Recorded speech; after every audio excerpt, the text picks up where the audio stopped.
Hello everyone, how you doing? I just want you to understand, in this video, I'm not picking on any individuals. I'm picking on a method that's being applied to the wrong fish. And the reason it's happening is because people aren't being told the ugly side of the Walstad method. Okay? So this video is going to focus on that and why it's ugly for a great many fish. And I want to dispel this "it'll work with everything" narrative that's out there, because it doesn't. It doesn't. Thanks for watching. Video to follow.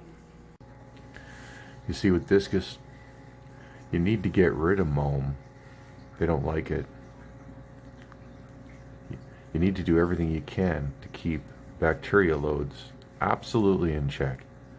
You can't have the risk of any sort of fluctuation. That's why you have to run multiple filters. I got multiple hang-on backs.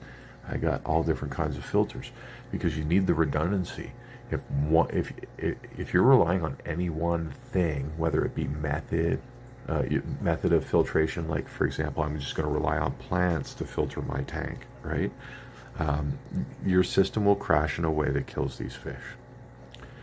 On top of that, you can't have soil that you cannot disturb in a discus tank. And that's, again, this is all my opinion, but if you leave a thick substrate, I keep literally like a minimal here, and some of it piled up here, and that's not even supposed to be that thick. It's by accident. I'm literally just up to the rim line, even below the rim line in most places, and it's 50% gravel, 50% rock. There's not enough substrate down there to trap a lot of gunk, and it's easy for me to clean. It doesn't take me long to gravel vac it because it's not 6 feet tall.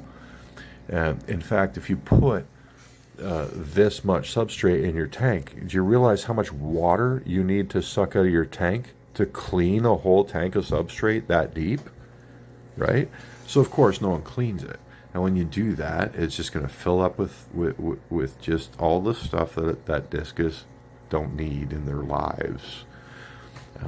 So, you want to run tetras and little small fish and have a really pretty, plant-based tank that just looks like a, artistic vegetation. By all means, there's a time and a place for it. I'm not saying it's bad.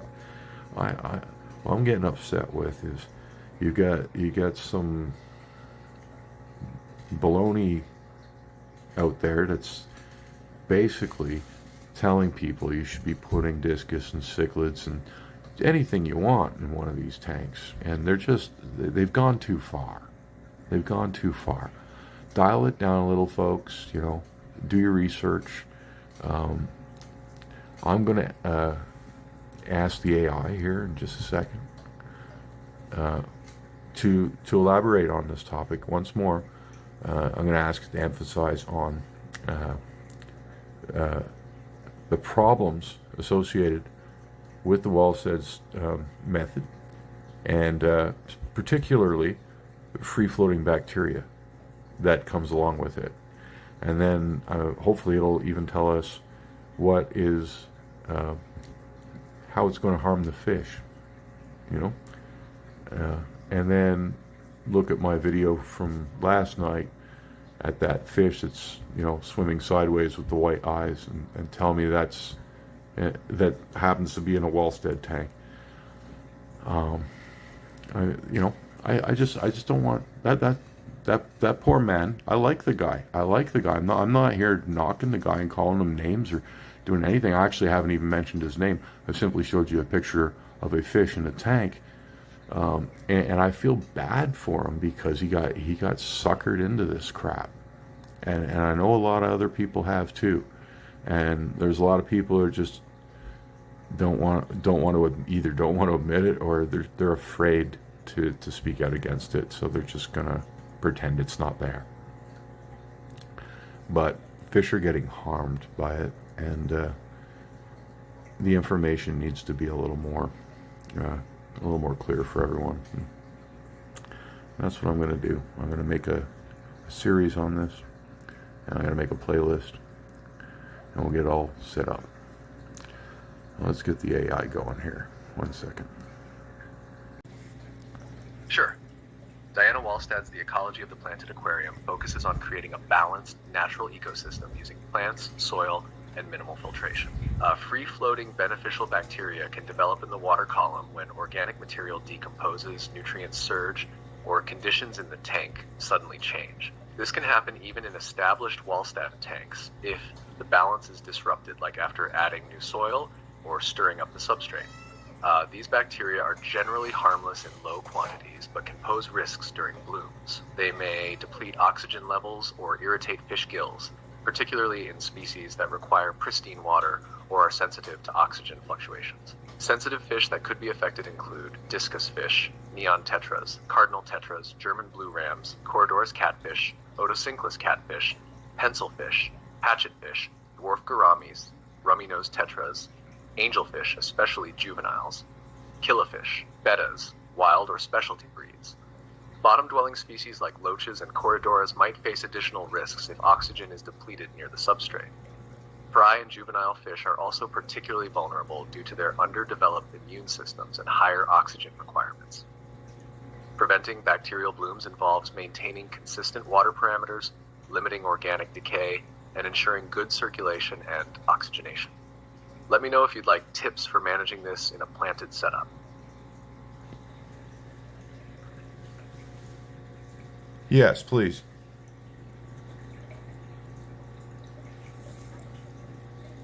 To manage and prevent bacterial blooms in a Walstad-style planted tank, maintaining balance is key. Here are some practical tips to ensure a healthy environment. 1. Avoid stirring the substrate unnecessarily. Disturbing the soil can release trapped nutrients and organic debris, which can fuel bacterial blooms. When planting or rearranging, do it gently. 2. Remove decaying matter regularly. Dead leaves, uneaten food, and fish waste can create nutrient spikes. Skim them off the surface and remove debris during water changes. 3. Maintain stable water parameters. Rapid changes in temperature, pH, or nutrient levels can stress the ecosystem. Stability supports both fish and beneficial bacteria. 4. Ensure adequate oxygenation. Use surface agitation or an air stone to maintain high oxygen levels. Plants help during the day but may compete for oxygen at night. 5. Monitor plant health. Healthy plants will absorb excess nutrients, reducing the chances of bacterial blooms. Remove dying or unhealthy plants promptly. 6. Limit overfeeding. Feed fish sparingly to reduce uneaten food and waste. This minimizes nutrient buildup that could fuel bacteria. 7. Increase water flow if necessary. In Walstad tanks, flow is often minimal to maintain a natural setup. However, too little circulation can allow bacteria to thrive. Adjust filters or add gentle flow mechanisms if needed. 8. Use floating plants cautiously. While they are excellent nutrient absorbers, they can block light and reduce oxygen exchange if they cover too much surface area. By following these tips, you can maintain a balanced ecosystem that keeps bacterial blooms at bay while supporting your fish and plants. Let me know if you'd like advice tailored to a specific tank or setup. So as you can see, you just shouldn't do it. And if you wanted to do it, you have to jump through a million hoops and have, 8 very complicated variables? Was it 8? Yeah, 8 very complicated variables that you have to nurse on top of all the extra stuff that Discus need in the first place.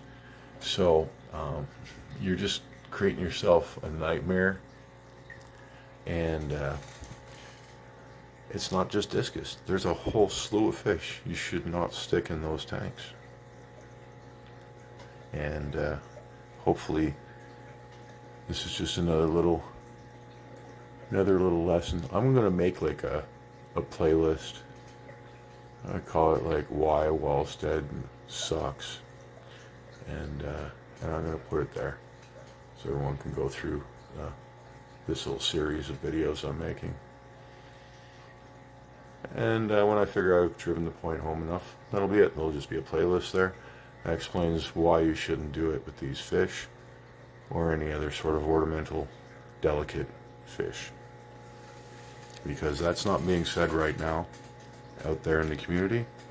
Everybody's suggesting you can stick everything in the kitchen sink in a Walstad tank, and you simply, I mean, you can stick anything in the tank. That's yeah, you do whatever you want, right? But should you? That's what I'd like people to think about, because there's not enough thinking going on, and it's gotten out of control. So, thank you for watching. Keep your fishies safe. Have a wonderful evening. Okay, so now let's explain the detrimental effects. How does it take fish down?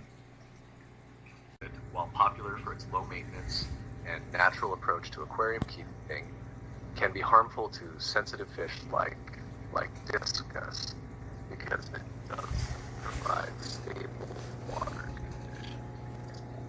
Here's an in-depth explanation of how the method can negatively impact sensitive fish, the symptoms they might show when affected, and why the system can lead to death from bacteria imbalances.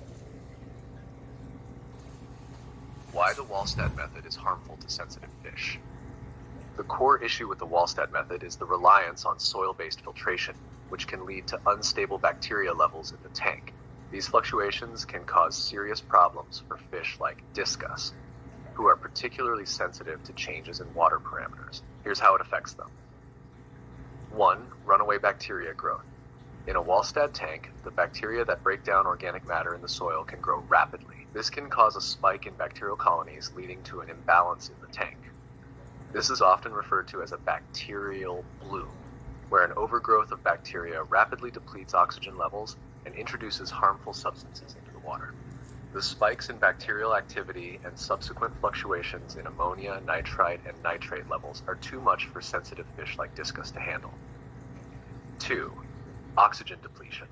When bacteria populations grow too quickly, they consume large amounts of oxygen, which can suffocate the fish. Discus, being particularly sensitive to oxygen levels, may begin to show signs of distress, including erratic swimming, gasping at the surface, and lethargy. 3. Gills and eye damage. Gill problems. The increase in harmful bacteria can lead to gill irritation or infections.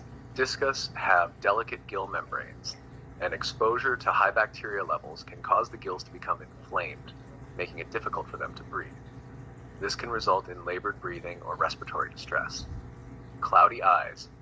Fish can develop cloudy eye syndrome, a condition where the eye becomes foggy or opaque due to bacterial infections or stress from poor water quality.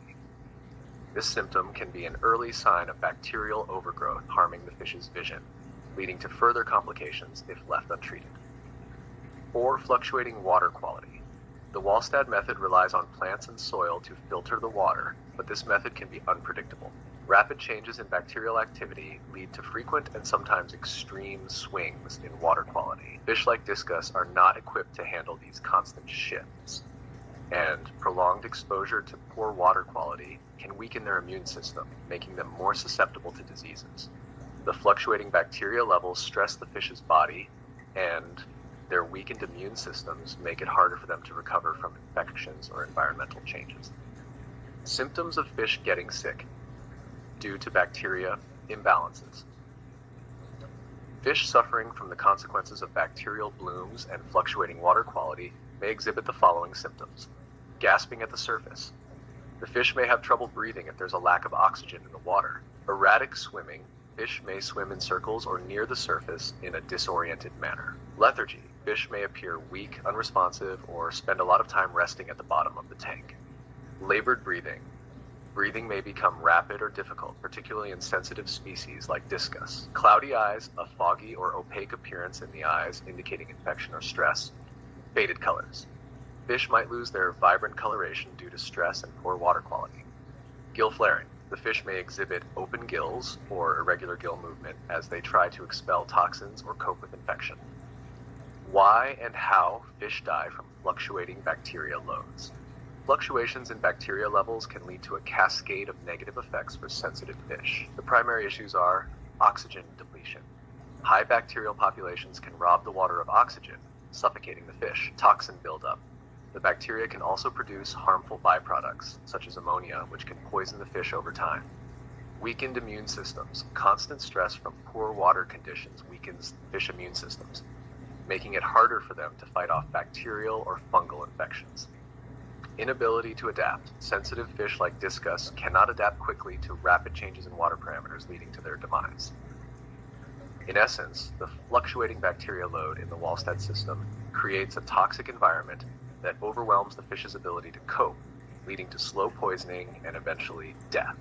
Other fish species that could be affected by the Walstad method. The following fish species, like Discus, are sensitive to water quality fluctuations and could suffer in a Walstad setup. Angelfish, known for their delicate gills and And of course now it starts to flutter out. Come on, finish the list.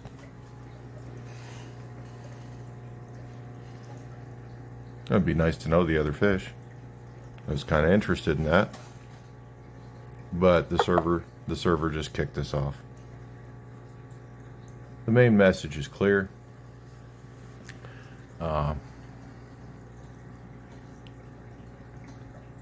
The description of the illness and everything, if you look at that picture that I showed you last night, and I'm going to link that video to this video. So you'll actually see it at the end because I believe it's going to show up in the thumbnail. That fish was swimming around sideways in that position. It was still alive. It looks dead in the picture because of the white eyes. Very white eyes, the whitest cloudy eyes I've ever seen. But that fish was the result of a Walstad tank and Discus.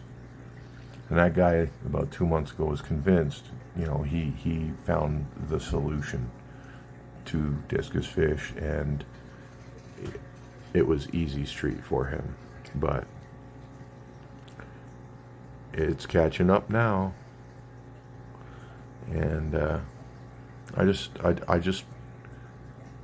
really like the guy, but I'm not picking on him. I'm just showing you his fish. I'm showing you what happened, and I'm doing it because no one else is doing it. I want to show you the ugly side of the Walstad method.